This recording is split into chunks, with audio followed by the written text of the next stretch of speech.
How many of you all remember growing up and dreaming about your perfect wedding? Your big white dress and your Prince Charming. Think about the day that you got engaged. You have the perfect ring with the perfect man.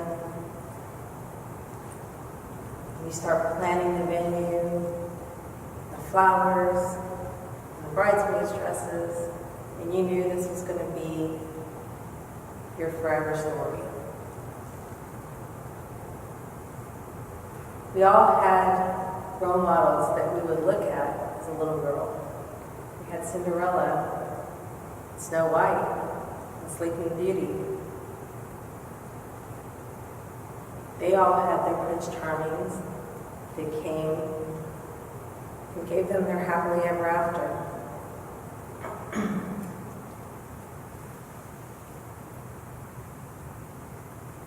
Imagine that you're planning that wedding and you think, life can't be more perfect than this.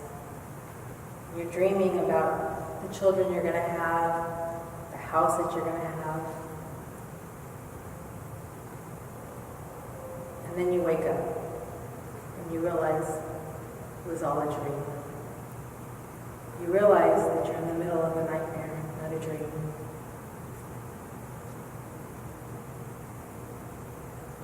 The National Coalition Against Domestic Violence reports that 1 in 3 women and 1 in 4 men are abused in their lifetime. That equates to 12 million people per year. That's nearly 20 people per minute that are abused. I was one of the 1 in 3. When I was younger, I found myself in an abusive relationship. All of those things that every little girl dreams of were wiped away in that one relationship. I always wondered why I didn't leave, why I stayed, what took me so long. It wasn't until I had a child and my child was affected by the abuse that I realized I had to get out. I was one of the lucky ones. When I left, I never had to see him again. I never had to see him, to deal with him. He had nothing to do with me or my child. Not everybody's so lucky. I want to tell you a story about Maria. When I met Maria, she left her abuser with her 3 children. Maria had a good job. She had a good education. Maria thought, this is it. I'm done. I'm out. I'm never going to go through this nightmare again. But little did she know that it wasn't over, because she had an abuser who was always also the father of her children. And as the father, he had rights, he had visitation. She still had to have him in her life. What does that do for somebody who is trying to escape the life of shame and guilt? Most women who leave abusive relationships develop post-traumatic stress disorder symptoms. A high percentage meet the criteria for post-traumatic stress disorder. These symptoms include intrusive thoughts about what happened, thoughts about how they lived and what they endured, nightmares. You don't want to go to sleep because you don't want to have to think about it anymore. You don't want to have to relive it. when it's dark and nobody else is around. Distressing memories. Avoidance of trauma reminders. Triggers. That smell, that taste, that music. Loss of interest of previously enjoyable activities. All of those fun things you used to do are not fun anymore. Insomnia, your inability to sleep, and loss of concentration.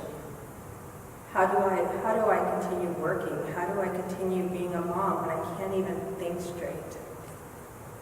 For individuals who experience intimate partner violence, there's an added layer of symptoms that come along with their PTSD.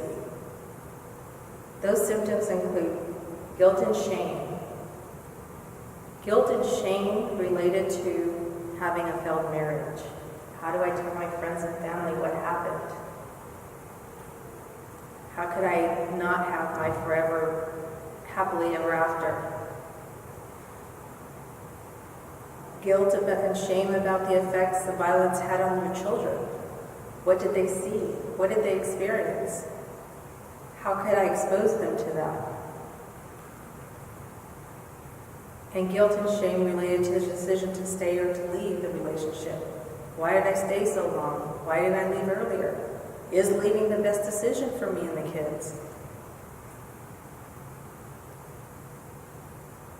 Another symptom is prolonged repeated trauma. Usually, in an abusive relationship, it's not just one type of abuse. It's usually multiple types of abuse. It could be physical abuse, it could be emotional, psychological, financial, sexual. It's prolonged repeated trauma. Additionally, the history of abuse could come from childhood, previous relationships that carried over into this relationship. Another symptom is the need or expectation or requirement to remain enmeshed with your abuser. You have children together. What does this do?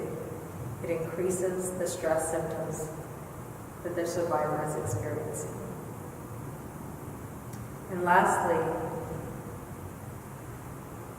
survivors are at risk of re-victimization from their future partners.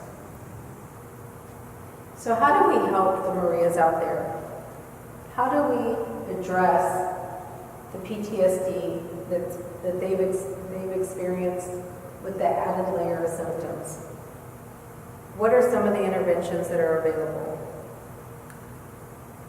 Cognitive trauma therapy for battered women relies on cognitive behavioral therapy techniques with an emphasis on guilt and shame.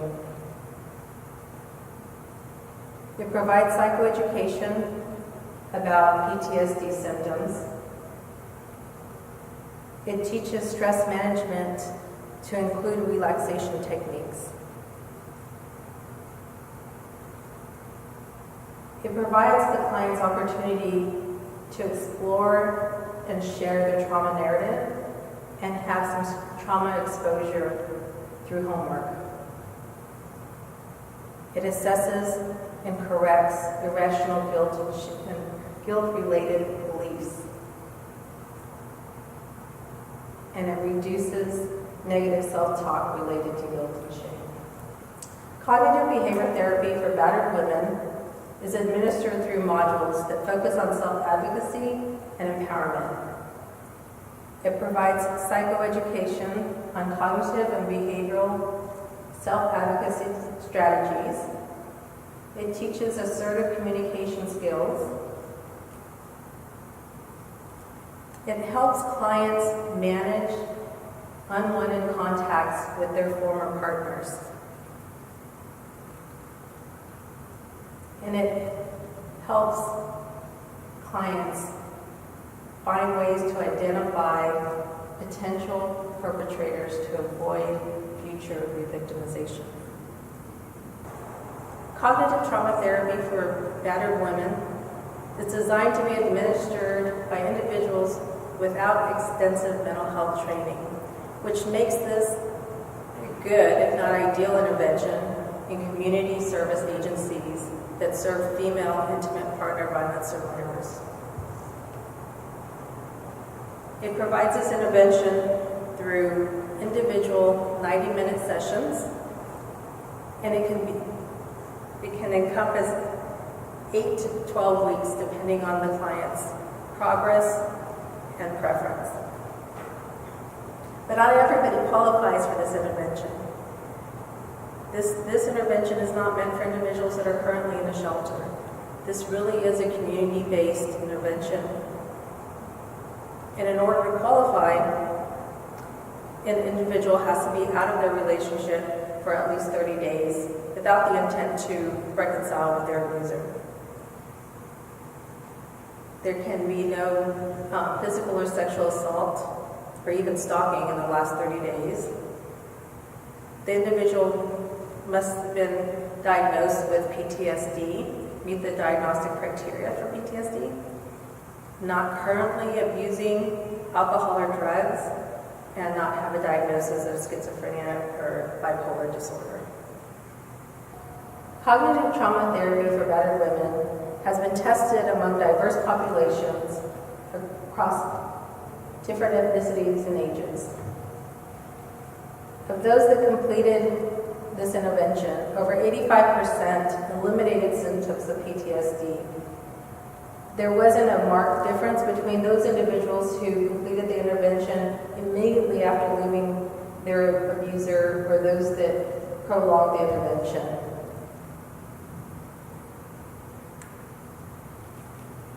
At a 3-month follow-up on all studies, all individuals who completed this intervention maintained the gains that they acquired during cognitive trauma therapy. Cognitive trauma therapy for battered women may not give individuals the happily ever after they always dreamed of, but it will provide the tools for individuals to live happier than ever. Thank you.